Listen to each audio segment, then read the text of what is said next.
दोस्तों अब हम लोग बात करेंगे कि नीट के लिए सबसे बेस्ट सूटेबल बुक्स कौन सी हैं।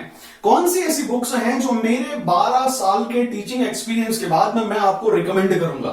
दोस्तों क्योंकि मैं फिजिक्स पढ़ाता हूं इसीलिए मैं आप लोगों को जो बुक्स की लिस्ट है उसकी शुरुआत फिजिक्स से करेंगे। तो सबसे पहला जो है मैं आपको फिजिक्स के लिए नीट के लिए सबसे बेस्ट बुक्स कौन सी मैं समझता हूं वो मैं आपको बताता हूं। सबसे पहली बुक आप लोग यहां लिस्ट में देख सकते हैं। सबसे पहली बुक जो है वो है एनसीईआरटी इटसेल्फ, यानी आप एनसीईआरटी को पढ़िए। एनसीईआरटी के एग्जाम्पलर प्रॉब्लम्स का एक छोटा सा बुक और आता है उसको पढ़िए, क्योंकि एनसीईआरटी पर फिजिक्स जो है वो मैं ये नहीं कहूंगा कि नीट का पेपर पूरा का पूरा एनसीईआरटी में से आएगा, लेकिन एनसीईआरटी में से आप 30 से 40% जो है वो क्वेश्चंस डायरेक्टली फ्रेम्ड पाओगे।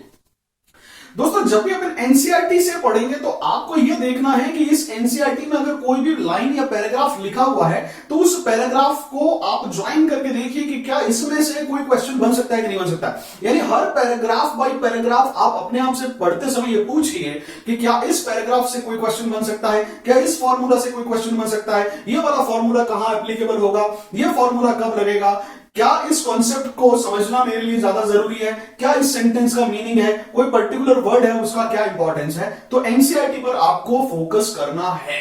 सेकंड जो चीज आती है दोस्तों, अगर मैं मार्केट में अवेलेबल बुक्स के बारे में बात करूं तो वो है universal self scorer USS. USS basically एक ऐसी बुक है जो अभी तक के जितने भी एग्जाम्स हुए हैं पास्ट ईयर्स पिछले 30-35 सालों के वो उनका कलेक्शन है।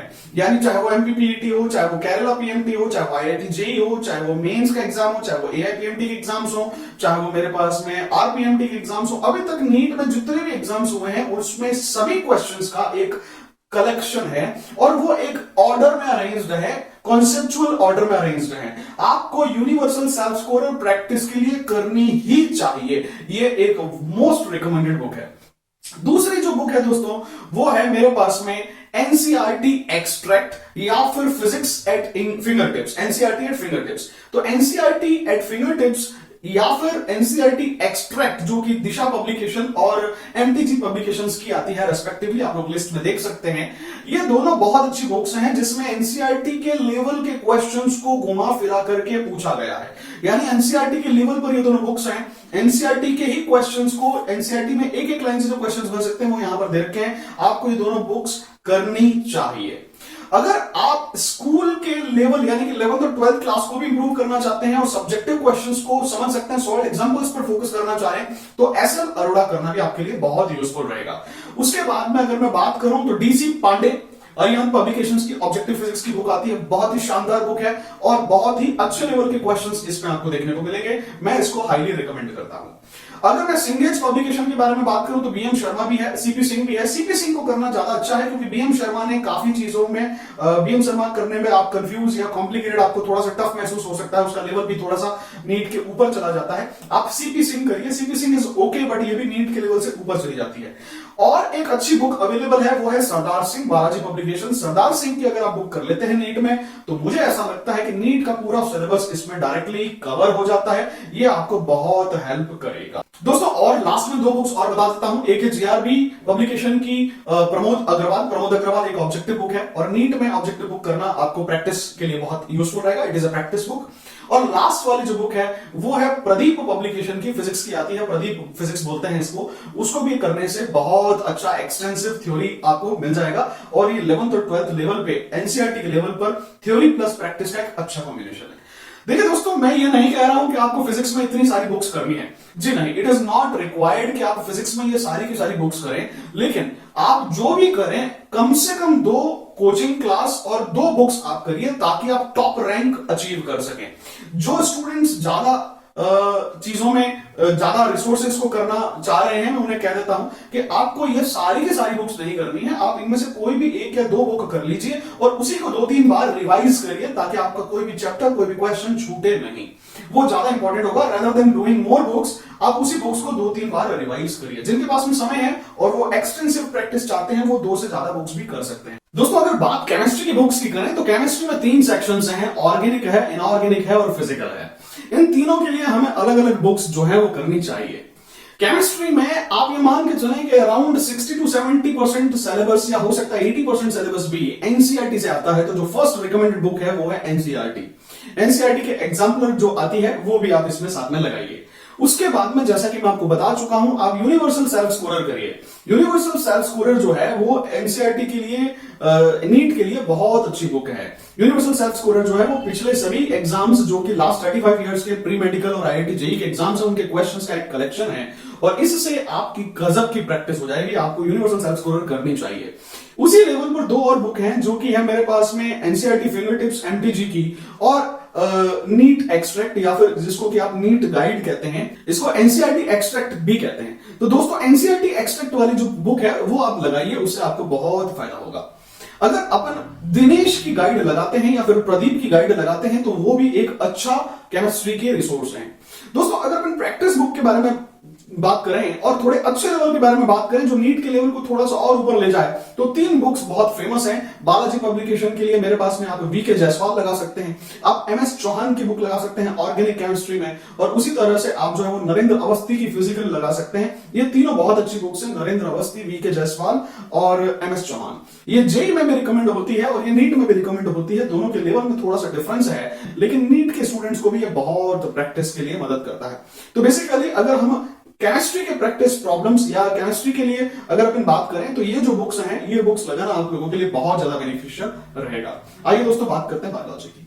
दोस्तों अब हम लोग बात करते हैं आपके फेवरेट सब्जेक्ट बायोलॉजी के बारे में। बायोलॉजी में कौन कौन सी बुक्स रिकमेंडेड है? पहली चीज तो यह है कि बायोलॉजी में कोई बुक रिकमेंडेड है ही नहीं।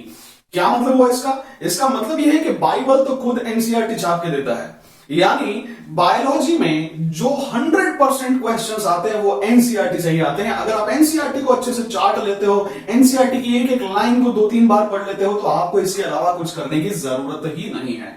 यानी अगर बात बायो की करें, बॉटनी या जूलॉजी की करें, तो मेरे पास में NCERT is the Bible.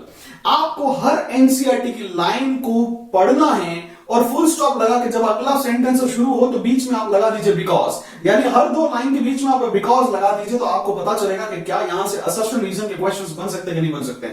For कोई एग्जांपल दे रखा है, कोई सेंटेंस दे रखा है, this happens because this is this, क्या ये दोनों सेंटेंसेस कनेक्टेड हैं या नहीं है? अगर कनेक्टेड हैं तो पता चलेगा कि ये इसका राइट एक्सप्लेनेशन है या नहीं है। इस तरह से आपको असर्शन के रीजंस की प्रैक्टिस जो है वो बायोलॉजी में इस तरह से करनी चाहिए।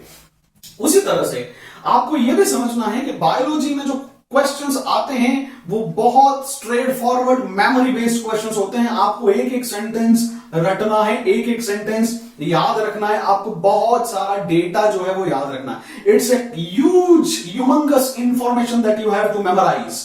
Biology is a kind of subject जहां पर आपको हर चीज याद होनी चाहिए, और मोस्टली इसका जो पार्ट है, जो फोकस है, वो है एनसीईआरटी। यानी अगर आप एनसीईआरटी करेंगे तो आपका बायो का पेपर बाय डिफॉल्ट बेहतरीन होने वाला है। बट फिर भी अगर आप अपनी प्रिपरेशन को कंप्लीट करना चाहते हैं तो मैं 4-5 बुक्स और बता देता हूं, आपको इनमें से कोई भी एक या 2 फॉलो कर लेनी है।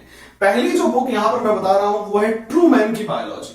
ट्रू मैन पब्लिकेशंस की जो बायोलॉजी की बुक है, अगर आप उसको एनसीईआरटी के साथ पढ़ते हैं, इट कंप्लीट्स एवरीथिंग, आपको कुछ और करने की जरूरत नहीं है। बट फिर भी अगर आप चाहते हैं तो आप एनसीईआरटी फिंगरटिप्स एमटीजी पब्लिकेशन की ले सकते हैं, या फिर एनसीईआरटी एक्सट्रैक्ट जो कि दिशा पब्लिकेशन की है उसके बारे में कंसीडर कर सकते हैं। अगर जीआरबी पब्लिकेशंस की आपके पास में बॉटनी या बायोलॉजी की जो जीआरबी पब्लिकेशन की बुक है वो भी बहुत अच्छी आती है। उसके साथ में जो प्रदीप की बुक है वो भी बहुत अच्छी है। दिनेश पब्लिकेशंस शानदार बुक आती है। बॉटनी बाय अंसारी, ये सारी जो बुक्स हैं अगर आप इनको देखेंगे तो ये एक से बढ़कर एक किताबें हैं। आप इनमें से कोई भी एक किताब या 2 किताब एनसीईआरटी के साथ में करें, बट बायोलॉजी के लिए एनसीईआरटी पर फोकस ज्यादा रखें। मेरे ख्याल से बायो के लिए इतनी बुक्स सफिशिएंट है दोस्तों। तो दोस्तों ये थी बुक्स की लिस्ट, और ये बुक्स की लिस्ट आप लोगों के लिए बहुत इंपॉर्टेंट है।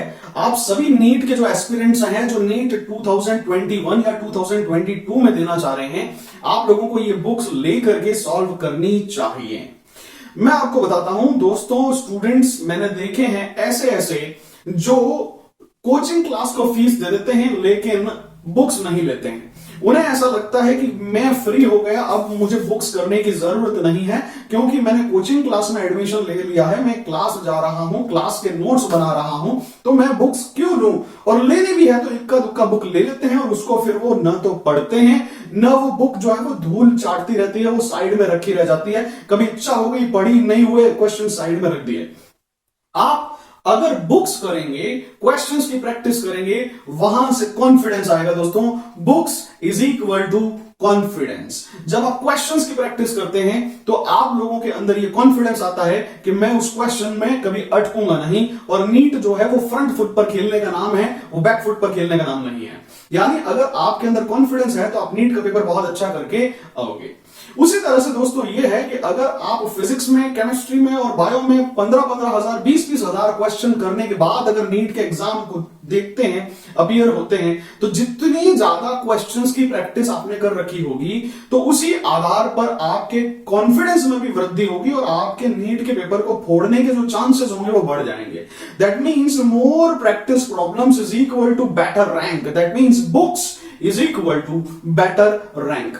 आप जितनी अच्छी और जितने ज्यादा क्वेश्चंस की प्रैक्टिस करेंगे उतने ही अच्छी आपकी रैंक आएगी। अगर आप लोगों का टारगेट टॉप 10 में, टॉप 100 में, टॉप 5 में अगर आपको स्कोर करना है, अगर आपको टॉप में आना है, तो आपको बुक्स करनी चाहिए।